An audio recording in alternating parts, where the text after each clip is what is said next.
sazonalidade de doenças respiratórias. E falando sobre essa questão, né, de transmissão de doenças respiratórias entre crianças, inclusive a Covid, a Prefeitura de Sumaré é mais uma cidade da região que volta a tornar obrigatório o uso de máscaras nas escolas. A medida já vale a partir de hoje. Além disso, a administração orientou a retomada intensiva dos protocolos de segurança contra a Covid por conta do aumento de casos positivos nas unidades de ensino.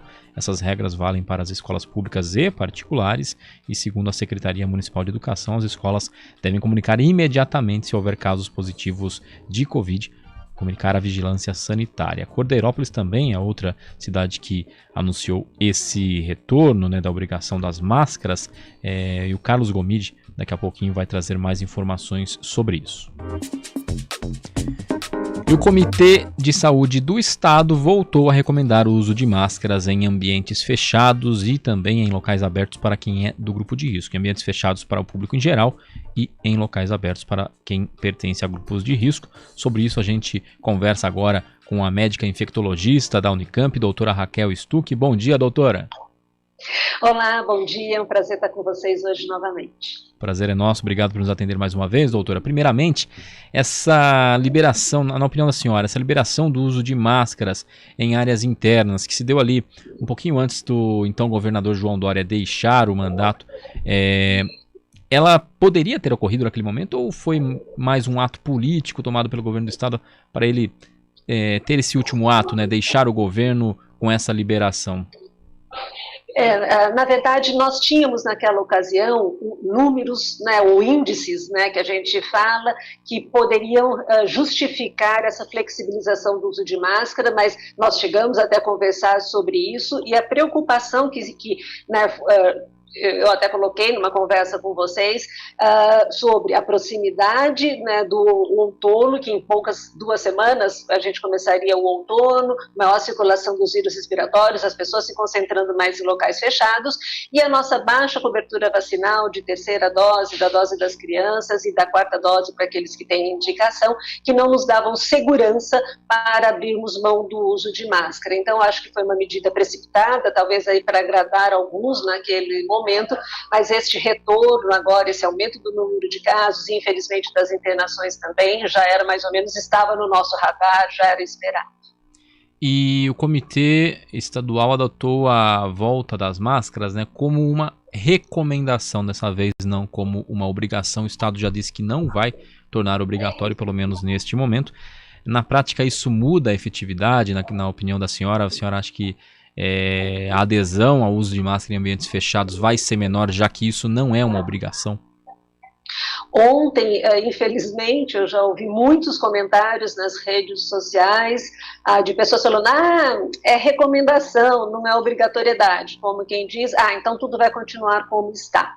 O que é uma pena, né? Primeiro, é uma pena que não tenha sido colocado pelo comitê como obrigatoriedade e talvez questões políticas, né, justifiquem esta adoção, né, de uma recomendação e não da obrigatoriedade. E é uma pena também que as pessoas não se sensibilizem, não percebam o momento que nós estamos vivendo, com o aumento do número de casos, um aumento muito maior do que a gente tem nos números noticiados, que muita gente está fazendo teste em casa, e isso não entra na estatística, e já com o aumento das internações. Então, é um momento de preocupação, né, que a máscara, a gente sabe que consegue conter a transmissão de novos casos.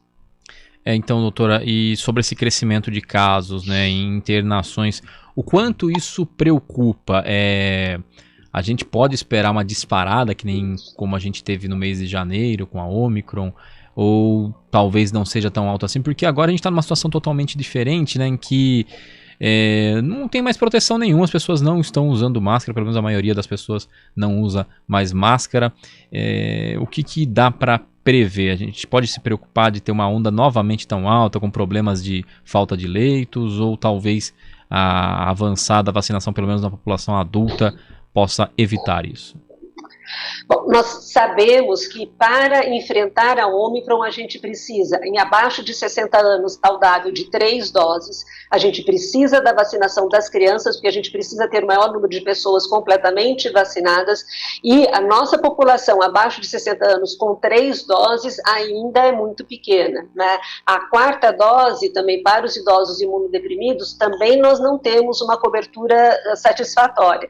Então temos preocupação sim de um aumento das internações, que não deve ser com o mesmo impacto que nós tivemos no começo do ano ou no ano passado, graças até também à vacinação. Mas, por outro lado, neste momento, nós não vivemos mais sob a emergência sanitária de saúde pública, que nos facilitava no sentido de termos mais facilidade de recursos para abrir leitos, para contratar profissionais, né, para cuidar dos leitos que são abertos. Agora a gente não tem isso.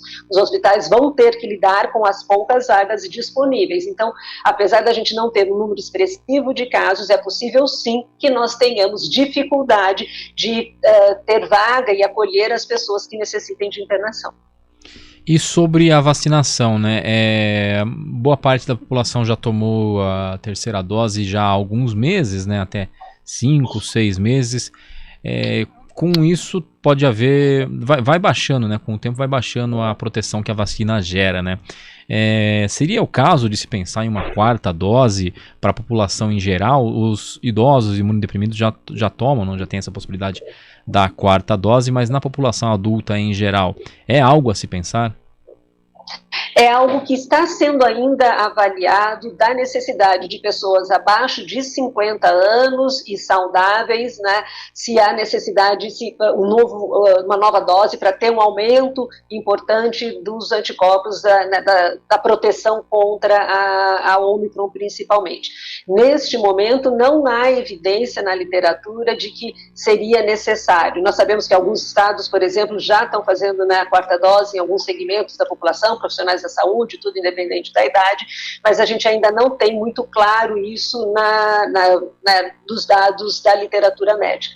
Então, talvez aguardar um pouquinho para realmente vermos se a necessidade, se a gente também dispõe de vacina, se a gente vai categorizar ou não. Mas, no momento, acho que o mais importante seria, né, até que as pessoas completem a sua 3ª dose, e quando a gente pega abaixo de 40 anos, a 3ª dose, né, a adesão foi muito pequena, e são as pessoas que estão saindo para o trabalho, para o lazer e tudo. Então, a gente precisa reforçar campanhas educativas, disponibilizar horários ampliados, ou locais, né, de fácil acesso, centros comerciais, por exemplo, aos finais de semana, para que a população complete o seu esquema vacinal e observarmos como nós vamos evoluir e o que a literatura, né, o que o resto do mundo nos traz sobre a necessidade de uma 4ª dose ou não para toda a população. No momento, isso ainda não está claro. E o Gilmar Oliva pergunta aqui para a gente pelo YouTube se há uma previsão de 5ª dose, em especial para idosos, pessoas com comorbidades e imunodeprimidos. Ô Gilmar, eu vou até comentar que eu gosto de falar que a 4ª dose, por exemplo, foi a primeira dose de 2022. A gente não conta as doses de vacina de gripe que a gente toma ao longo da vida, né? Eu tomei a minha 34ª dose, né? Então, talvez para a Covid a gente tenha que adotar também agora essa nova forma de falar, e para os imunossuprimidos e para idosos, que estes sim, nós sabemos que perdem a proteção com a vacina que nós, né, temos, e com a vacina que nós temos, possivelmente eles precisarão sim de uma 2ª dose em 2022, agora talvez para o 2º semestre. Esta população, a população de maior preocupação, é a população que tem adoecido agora gravemente novamente, e é uma população que tem que lembrar que mesmo que com a vacinação completa, ela ainda tem que se cuidar. Então, é uma população que deve usar máscara independente da regra do município, né, principalmente nos locais fechados ou local aberto com muita gente. A máscara deve fazer parte ali da sua rotina, né, de sair de casa, assim como leva um documento. E sobre as vacinas em si, doutora, elas há algum trabalho de adaptação para que elas tenham uma cobertura maior em relação às variantes, como a Ômicron, a Delta? Já tem esse trabalho? A gente pode, no futuro próximo, estar recebendo vacinas já preparadas para essas variantes? Nós temos, sim, né, a Pfizer e a Moderna, que são as que fazem as vacinas de RNA mensageiro, já na final de produção, vários países já compraram essas vacinas adaptadas para Ômicron e suas subvariantes, e já está aí para estar no mercado, devemos ter agora para esse próximo semestre, né, que se inicia no mês que vem. Então temos sim, e temos outras vacinas com outras receitas, né, vamos dizer, outras plataformas que a gente fala, que devem nos trazer com a expectativa de que tragam uma proteção maior e até mais duradoura e uma proteção melhor para os idosos imunossuprimidos. Vacinas por spray nasal, então vacinas que usam outra receita, né, também, que parece que tem uma resposta melhor. A gente tem mais de 50 vacinas em fase 2 e 3, devemos ter boas notícias para o segundo semestre.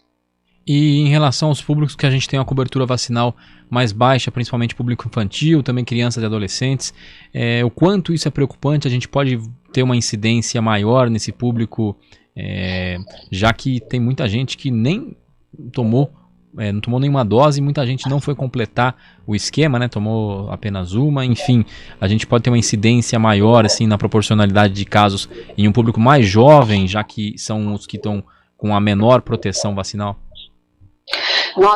Esta é uma preocupação, então aqueles que não têm a vacinação completa, não tomaram nenhuma dose ou não completaram o seu esquema, tem o risco, sim, de fato, de até adoecimento mais grave, de necessitar de internação, de precisar de respirador, e esta população não vacinada completamente, ela é uma população que, vamos dizer assim, que possibilita, né, e ajuda a formação, o aparecimento de novas variantes, né, porque daí o vírus se transmite mais. Para a gente tentar diminuir o aparecimento das variantes, a gente precisa de uma cobertura vacinal aí de 90% de toda a população vacinável, que hoje, no nosso meio, é acima de 5 anos. Então, não ter, né, a população de 5 a 18 anos, né, com uma boa cobertura vacinal, isso preocupa pelo adoecimento deles e pelo risco maior de transmissão em toda a sociedade.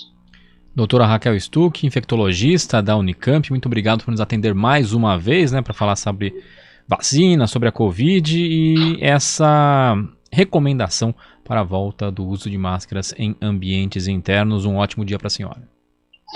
Eu que agradeço, é um prazer estar com vocês. Ótimo dia para todos. De máscara. De máscara, obrigado. 10h54.